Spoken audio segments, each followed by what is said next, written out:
Hello, Fourth Hour Civics, and welcome to Chapter 9, the Executive Branch. This chapter will be about the presidency. As you can see there, the presidential seal.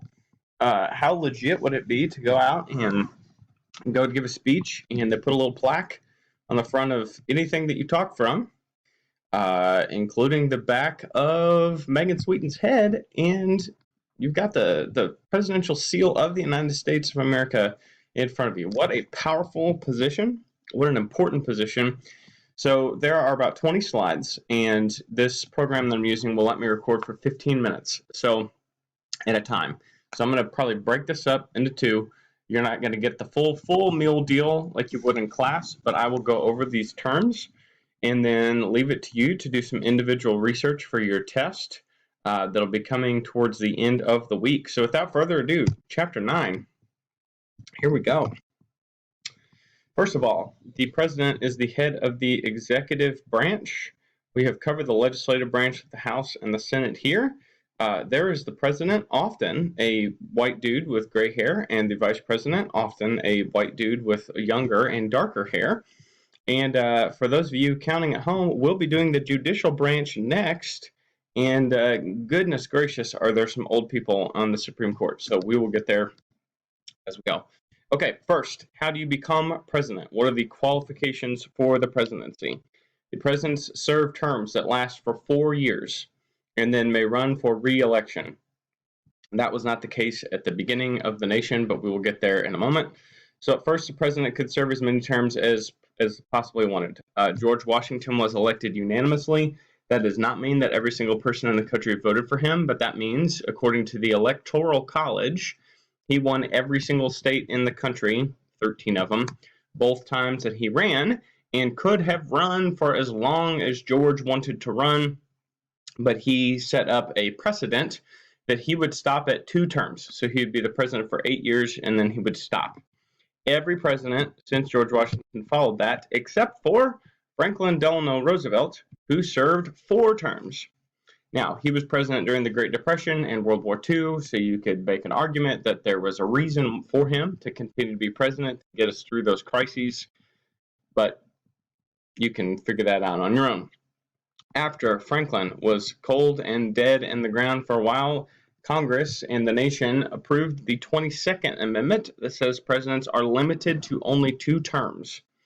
So you won't have that anymore. President Trump obviously has won this first term and will be seeking re-election in November. If he wins, that's his last term.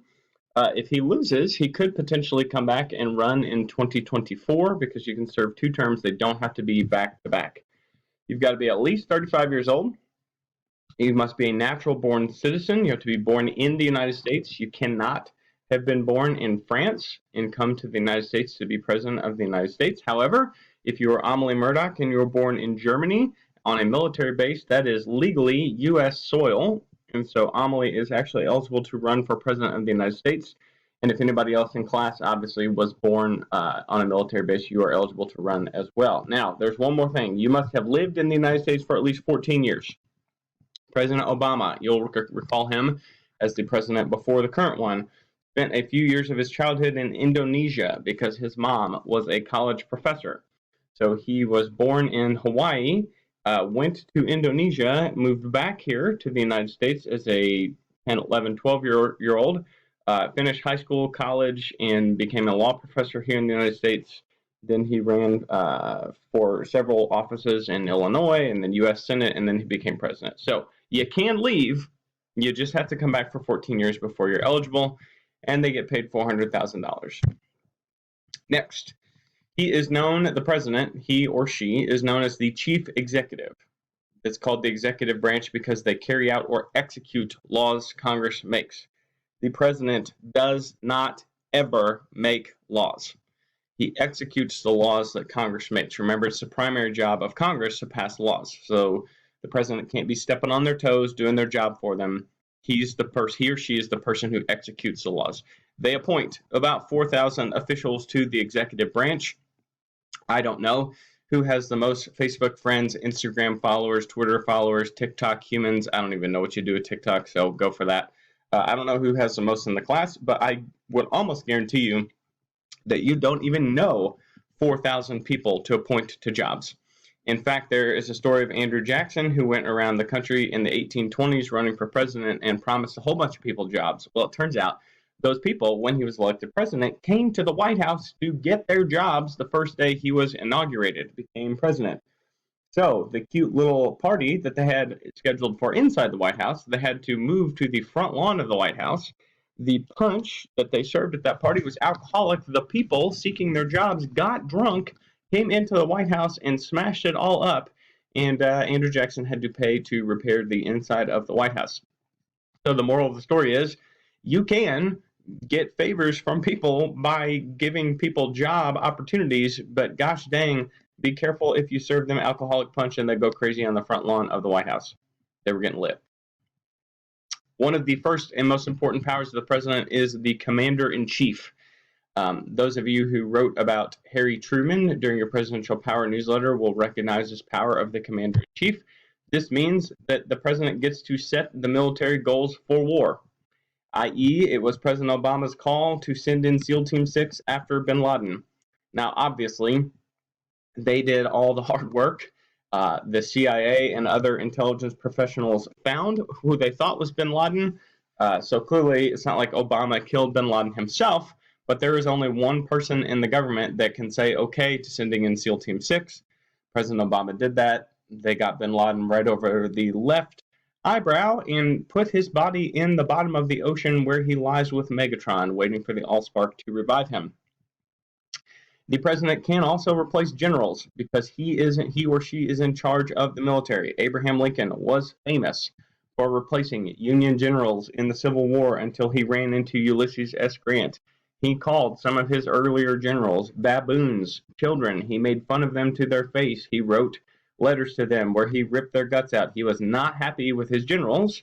And Abraham Lincoln, as you recall, didn't really even go to school, had zero military background, and yet he's the commander-in-chief, and so he's in charge of the military. He gets some decisions like that.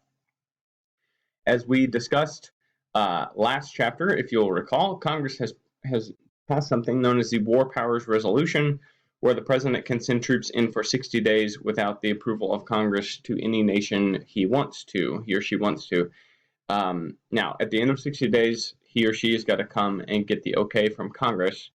But that's a hefty power that the president has and that Congress has given. And some of our modern wars are a lot different than like World War II or the Civil War. And so sometimes it's good that the president has the power to act quickly in those times of crisis. And then finally, as commander-in-chief, they've got to make the biggest, baddest decisions. Harry Truman had to decide, like President Obama had to decide whether to send in SEAL Team 6. President Truman had an even bigger decision. Are we going to drop the atomic bomb on Japan or not? If we had been in class and the coronavirus hadn't stolen all this from us, we were going to spend a couple days on the decision to drop the atomic bomb and have a debate and have you guys really just throw chairs across the room at each other about whether we should have dropped that bomb on Japan or not. But alas, coronavirus. So, commander-in-chief, incredibly important power that the president has. The president is also the chief diplomat. He helps set and has a wide power over foreign policy, which is our set of plans for guiding our nation's relationships with other countries.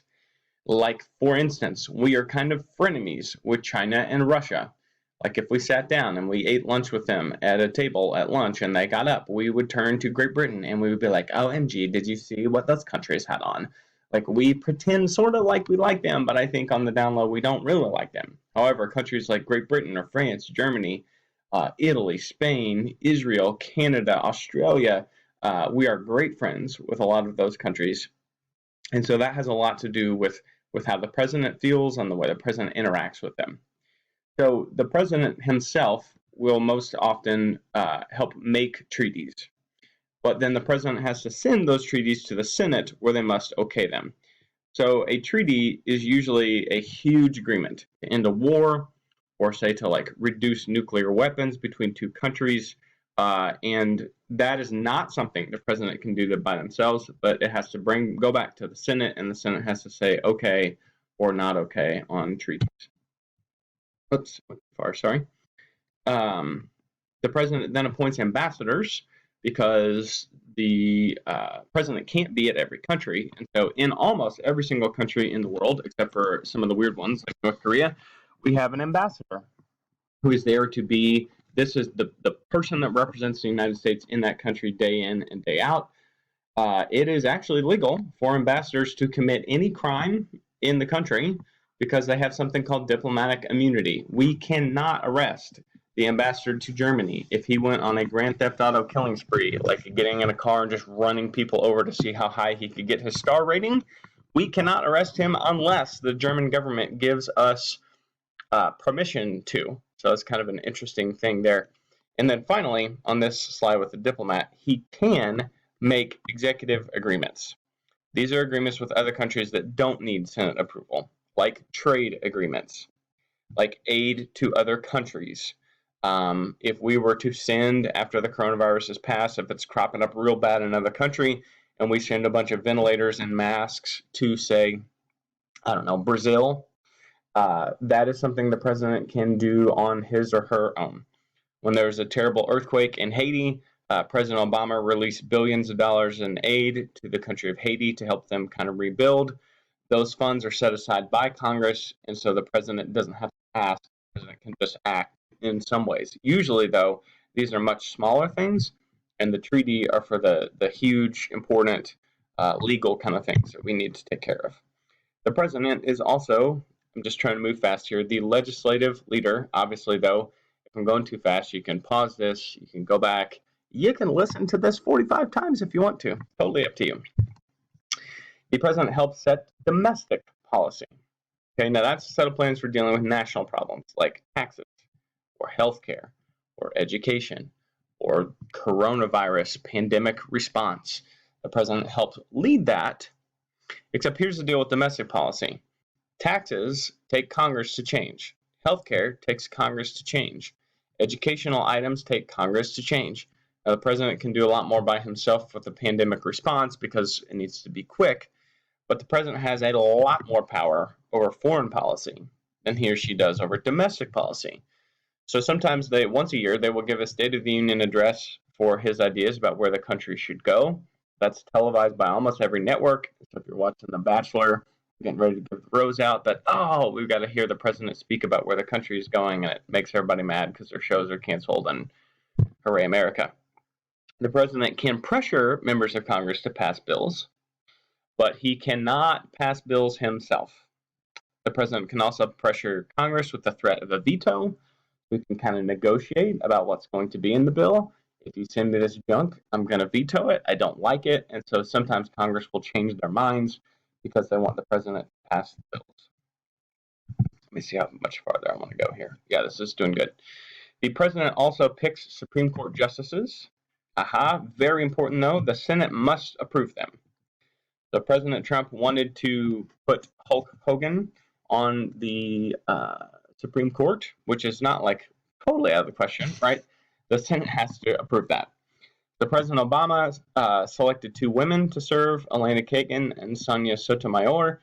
President Trump has selected 2 men to serve, Neil Gorsuch and Brett Kavanaugh. As you will see next time when we cover the Supreme Court itself, these are the first people named Elena, or Sonia, or Neil, or Brett to ever serve on the Supreme Court, because usually they are stuffy old white dudes, but we'll cover that in the next chapter. The president can also give pardons and release prisoners. So any federal prison in the country, not state prisons, like state, not big money, but any federal prisons in the United States, the president can go in and let anybody he wants to out of prison. That's just one of the powers that they gave him when they set up in the Constitution.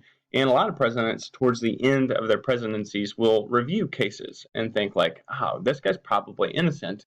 And so they will pardon and release a lot of prisoners at the end of their presidency to use that power. Okay, this is the first video. We'll call this the first half of Chapter 9, Civics.